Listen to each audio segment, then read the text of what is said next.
আসসালামু আলাইকুম। কেমন আছেন বন্ধুরা? আশা করছি সকলে খুব ভালো আছেন। আজ আমি ভীষণ মজাদার স্বাদের একটা মুখরোচক রেসিপি তৈরি করে আপনাদের সাথে শেয়ার করব। আশা করছি সকলে সঙ্গে থাকবেন। পুরো রেসিপিটা দেখে সুন্দর সুন্দর কমেন্টস করে সাপোর্ট করবেন। মাত্র 20 মিনিট সময়ে খুব সহজ পদ্ধতিতে আমি হালিম তৈরি করব। হালিমটা খুব সহজ পদ্ধতিতে তৈরি করব। আশা করছি সঙ্গে থাকবেন, সুন্দর সুন্দর কমেন্টস করে সাপোর্ট করবেন।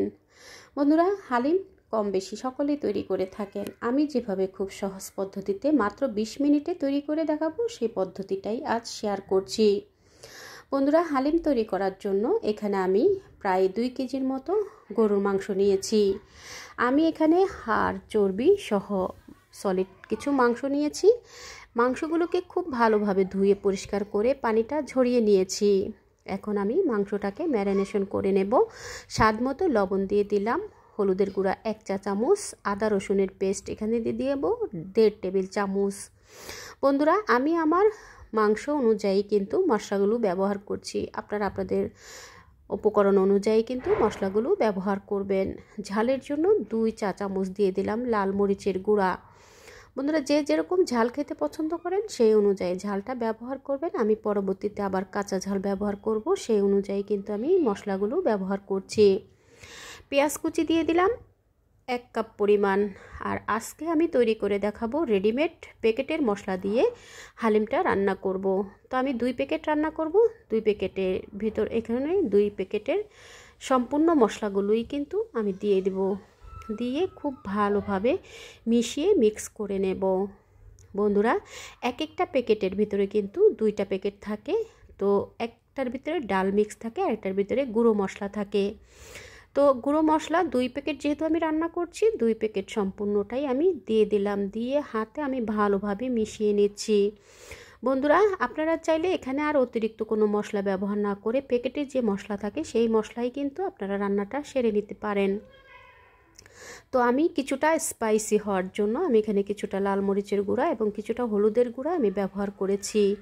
যেহেতু আমি 20 মিনিটে রান্না করব, তো আমি প্রেসার কুকারে মেখে রাখা গরুর মাংসটা দিয়ে দিলাম। বন্ধুরা, নিশ্চয়ই খেয়াল করেছেন আমি এখানে মশলা দেওয়ার পরে এখানে কিন্তু কোনো রকমের তেল ব্যবহার করিনি। তেলটা আমি পরবর্তীতে ব্যবহার করব। সবগুলো মাংস প্রেসার কুকারে দিয়ে এখন আমি এখানে 1 কাপ পরিমাণ পানি দিয়ে দিলাম। দিয়ে আবার একটু ভালোভাবে মিশিয়ে এরপর আমি ঢাকনা দিয়ে ঢেকে 6 থেকে 7টা শীষ ওঠা পর্যন্ত মাংসগুলোকে রান্না করে নেব। বন্ধুরা, খুব সহজেই কিন্তু 20 মিনিটে আপনার যদি হালিম খেতে ইচ্ছা করে আপনি ঝটপট কিন্তু এভাবে প্রেসার কুকারে দিয়েই কিন্তু হালিম মিক্সটা রান্না করতে পারেন।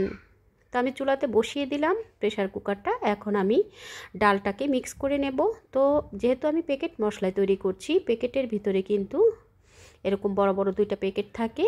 তো সেই প্যাকেটের ভিতরে কিন্তু ডাল মিক্স থাকে। তো আমি 2 লিটার ফুটন্ত গরম পানি নিয়েছি। 2 প্যাকেট ডাল মিক্স কিন্তু এখানে দিয়ে ভালোভাবে নেড়ে দিচ্ছি। অবশ্যই বন্ধুরা, খুব দ্রুতই কিন্তু নেড়ে দিতে হবে, তা না হলে কিন্তু দলা পেকে যাবে। তো ভালোভাবে মিক্স করে নিয়ে এরপর আমি ঢাকনা দিয়ে ঢেকে পাশে রেখে দিয়েছি। আর চুলাতে আমি প্রেসার কুকারে যে মাংসটা বসিয়েছিলাম সেটা 6 থেকে 7টা শীষ ওঠার পরে আমি এখন অতিরিক্ত বাতাসটাকে একটু প্রেসার কুকারের উপরের অংশটুকু একটু উঠিয়ে ধরে রেখে এরপর অতিরিক্ত বাতাসটা বের করে নিয়ে এরপর আমি ঢাকনাটা খুলে নিয়েছি। মাংসটা আমি চেক করে দেখেছি 80% পর্যন্ত মাংসটা কিন্তু রান্না হয়ে গেছে। এখন আমি আগের থেকে যে গরম পানিতে ডালটাকে মিক্স করে রেখেছিলাম, ডাল মিক্সটা, সেটা আমি এখন দিয়ে দিলাম। দিয়ে খুব ভালোভাবে মিক্স করে নেড়েচেড়ে মিক্স করে নেব। এখন আর আমি কিন্তু ঢাকনাটা একেবারে সেট করে লাগাবো না, জাস্ট ঢাকনাটা উপরে দিয়ে আবারও চুলার আঁচ হাইতে রেখে 5 মিনিট জাল করে নেব। এরপর আমি 5 মিনিট জাল করার পরে দেখুন বন্ধুরা, খুব সুন্দরভাবে বলক উঠে গেছে। এই পর্যায়ে আসার পরে আমি চুলাটাকে মিডিয়ামে করে দিয়ে একেবারেই মাংসটা 100% কুক হওয়া পর্যন্ত এবং ডালটা সুন্দরভাবে কুক হয়ে যাওয়া পর্যন্ত রান্না করে নেব। একটু ঘন ঘন নেড়ে চেড়ে রান্না করে নেব। তা না হলে কিন্তু তলানিতে লেগে যাওয়ার চান্স থাকবে। যেহেতু এখানে ডাল মিক্স আছে, ডালটা খুব সহজেই কিন্তু তলানিতে লেগে যাওয়ার একটা চান্স থাকে। বন্ধুরা, যখন সম্পূর্ণ 100% কুক হয়ে যাবে, রান্নাটা হয়ে যাবে, তখন আমি ফোড়ন দিয়ে দেব। এখানে আমি হাফ কাপ পরিমাণ সয়াবিন তেল দিয়ে দিলাম আর হাফ কাপ পেঁয়াজ কুচি দিয়ে পেঁয়াজটাকে বেরেস্তা করে নেব।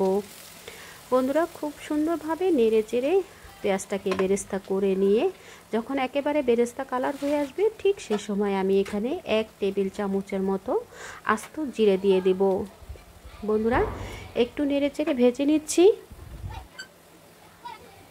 পেঁয়াজটাকে একটু নেড়ে চেড়ে ভাজার পরে যখন এরকম বেরেস্তা কালার হয়ে আসবে, এরপর আমি এখানে দিয়ে দিলাম 1 টেবিল চামচ আস্ত জিরা।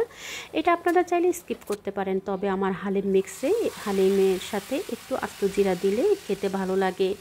যখন এরকম বেরেস্তা হয়ে এসেছে, আমি কিছুটা পেঁয়াজ তুলে রেখে সম্পূর্ণ তেলটাই আমি ঢেলে দিয়েছি। ঢেলে দিয়ে আবারও নেড়ে চেড়ে কিছুক্ষণ জাল করে যখন একটু আঠা আঠা হয়ে আসবে, একটু ঘন হয়ে আসবে ডালটা, ঠিক সে সময় আমি রান্নাটা শেষ করে নেব। দেখুন বন্ধুরা, খুব সুন্দরভাবে কিন্তু তৈরি হয়ে গেল আমার হালিম। অল্প সময়ে ঝটপট করে আপনার হালিম খেতে ইচ্ছা করলে মাত্র 20 মিনিটেই আপনি তৈরি করে নিতে পারেন প্রেসার কুকারে হালিম। বন্ধুরা, এখন আমি একটা সার্ভিং ডিশে তুলে দেখিয়ে দিচ্ছি হালিমটা দেখতে কতটা লোভনীয় হয়েছে, খেতেও কিন্তু ভীষণ মজা। আশা করছি এভাবে আপনারা এই শীত মৌসুমে প্রিয়জনকে একটু মুখরোচক খাবার সন্ধ্যায় বিকেলের নাস্তা হিসেবে আপনারা এই খাবারটা রেডি করে দিতে পারেন। বন্ধুরা, আমার রেসিপিটা আপনাদের কাছে কেমন লাগলো কমেন্টস করে জানাবেন। আপনাদের লাইকস এবং কমেন্টস আমার নিত্য নতুন রেসিপি তৈরি করতে ভীষণ উৎসাহ দেয়।